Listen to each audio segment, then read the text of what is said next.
So we're now going to go to Ana Julia. She's from Brazil. She's a radical lesbian feminist, and she's going to tell us her personal journey as a young radical lesbian feminist in Brazil. So welcome, Ana Julia. My name is Ana. I'm from Brazil. I'm 18, although I look like a 12-year-old in this real bad camera.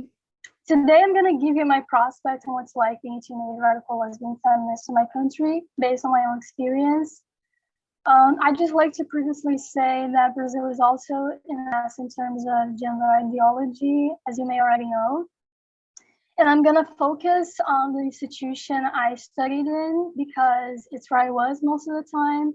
Most of the teenagers I know study in it. And also because it has adopted gender ideology, so I think it's appropriate to focus on it.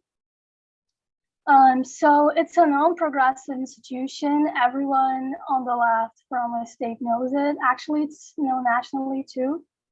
It has a history of involvement with left politics and persecution from conservatives, but actually we learn the bare minimum of respect towards minorities, which leads to the majority of teachers, students being pro-trans as a form of respect, not because it is their politics.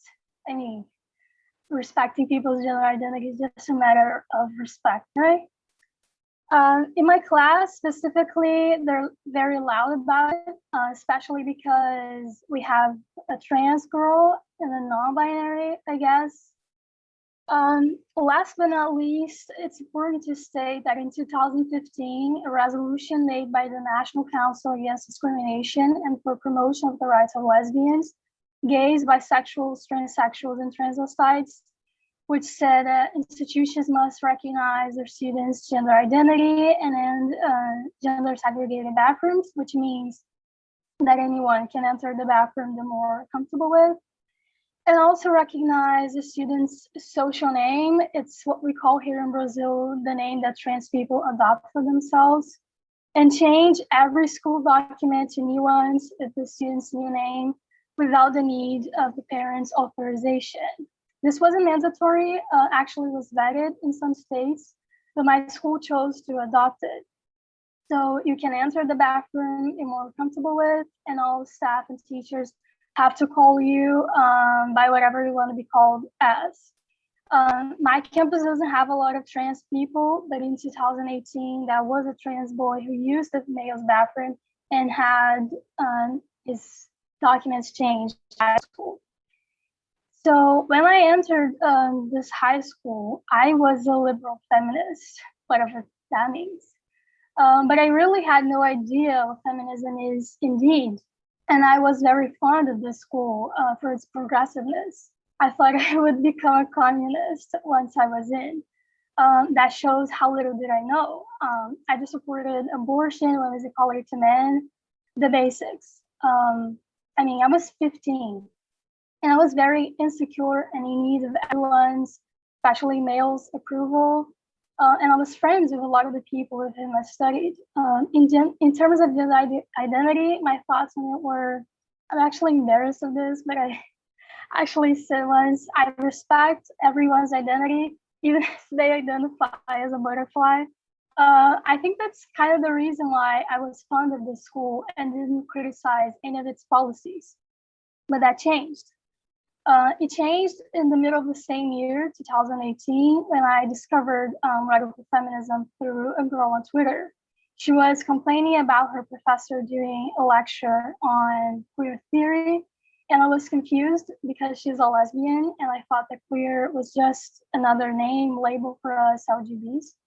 So I decided to DM her, and she responded me with an Andrew Dworkin's book, The Woman Hating One.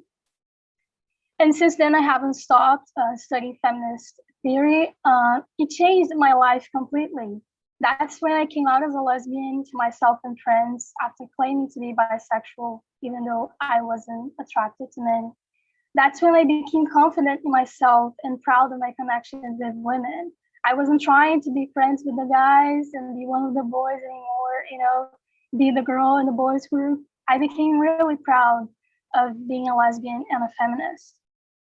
Given the context of my school, but my class in particular, I had to make a choice to either isolate myself from everyone else or continue to have relationships with them and hide the fact that I was a radical feminist. And I say this because we wouldn't be able to coexist, right? Of course, I chose isolation, and I say this because because for me, misogyny, racism, and lesbophobia are intolerable. So I chose it not because I was trying to prevent something that was already going to happen, which is them finding out and exposing me for something, but primarily because I wouldn't tolerate their sexist behavior, and I didn't want to be friends with people who think I should like penis. But at the beginning, I still had a small group of friends. They were mostly lesbians, so I wasn't really alone. But eventually they ended the friendship with me, and that's when I truly became isolated. I think I hadn't dimensioned what it is to actually be alone because I had friends, but then everything went really bad. I had no one to even talk to do schoolwork with. It was humiliating to depend on people's pity to put you in their groups whenever we would have tasks to do collectively. So, in the meanwhile, the gay boy, who's the one who recently came out as a trans girl, is completely worshipped.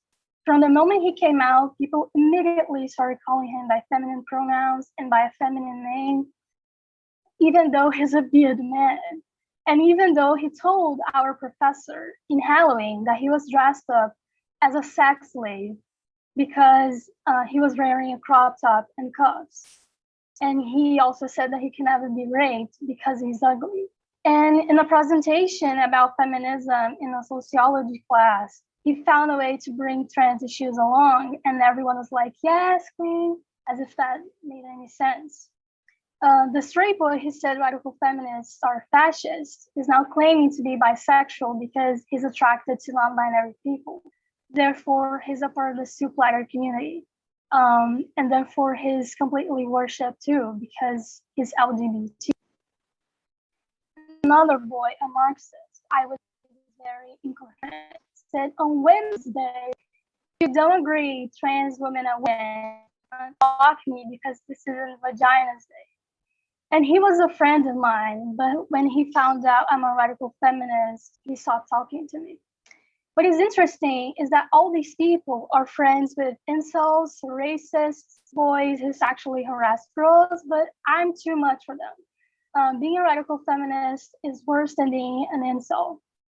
And girls don't seem to question any of these things, even though I have noticed that some of them are just afraid of saying something wrong. So that's tolerable, that's reasonable, but me defending women's dignity and lesbians' right to sexual orientation is a crime. So in my situation, I wasn't canceled or exposed. I chose to distance myself from others. And even though everyone knows I'm a radical feminist, and even though I discuss feminism in class, I haven't given them reason to say I'm a transphobe because I avoided referring to them so I wouldn't be lynched because I'm not calling boy a girl. And like most of them don't even know feminist theories. So when I was talking about prostitution, pornography, and femininity, they didn't even get that I was talking about radical feminism. So that was a nice method that I found. But it got to a point that I couldn't handle anymore. Last day of school before the pandemic, in March 2020, I went to administration to file up my transfer to another campus, one in which I have friends who also defend radical feminism. And madness is so increased. I did it because I was desperate to get out of that place. This trans girl was yelling and sexually harassing teachers and being pornographic all the time, typical of gay men, and everyone thought it was okay and normal. And that day I realized I wouldn't be able to kick him out like I did with gay boys when straight girls would take them into the females' bathroom. It's a school policy. And I got really afraid because I would be quiet about it and I would get in trouble for it. So it's hard to be a teenager who isn't brainwashed into gender ideology. You're completely alone. If you don't behave the same way they do, then you don't deserve respect because you're a bigot. And for that, you're out of their circle. And not everyone is going to choose this. It's going to choose isolation because it is really bad. I have searched for and met some radical feminists in the school, and they're all hiding, visible because they're too afraid of being lynched. I wanted to start a feminist study group of them to put other girls in contact with radical feminism, but it never went through. And this is sad because in 2015 and before, there were a lot of radical feminists in the school, and now there isn't. And I understand that we have a deliberate persecution towards radical feminists in the school. Even in quarantine, a transvestite was exposing girls on Twitter as TERFs, even though most of them didn't even know what radical feminism is. They're just lesbians and bisexuals. Outside my school is also bad. My best friend is scared because in the course she's doing right now, there's a trans person who's close to her, and she's scared of people even considering she's critical about gender and transgenderism and be ridiculed and exposed or be expelled from her course for transphobia. The same thing in the course I'm doing right now. They called a trans man to speak in a webinar on Women's Day. And this course is not on sexuality and gender, it's just a course to prepare us for college. This is everywhere. We have to watch our steps everywhere. This is why I think visibility is so important. And I know it's not obvious to all of you here, but if all radical feminists in my school were visible, we would be able to convince other girls. Not because it would be perfect and we wouldn't be threatened anymore, but because we would be able to defend each other and build strength together. But most importantly, because we wouldn't be intimidated like we are when we're alone.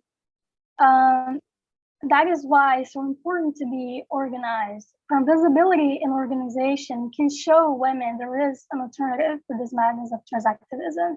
And I guess you already know that too.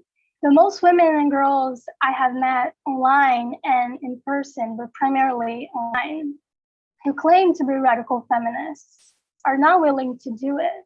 They're not willing to do political activism. And that's why I call them rad femmes, because they just exist as one side of the polarization of the rad femme versus trans activist queer on social media. So from one side, you're alone because pro-trans teens are not going to respect you. And the other, the ones who should be with you, i.e. radical feminists, are not, because they have been confined on Twitter for so long. I don't know what's happened. They're not committed to studying our theory, and when they are, they don't even help us to do online work like translations or form a feminist study group. For them, it's like feminism is like an identity gender is for trans activists. But gladly, we have the works of our collective. Okay, last year, a collective of teenage radical feminists was formed, so that's really good. And to finish, I hope we can do this in person one day. This is an international movement, and I guess this is just the beginning of its rebirth. Thank you.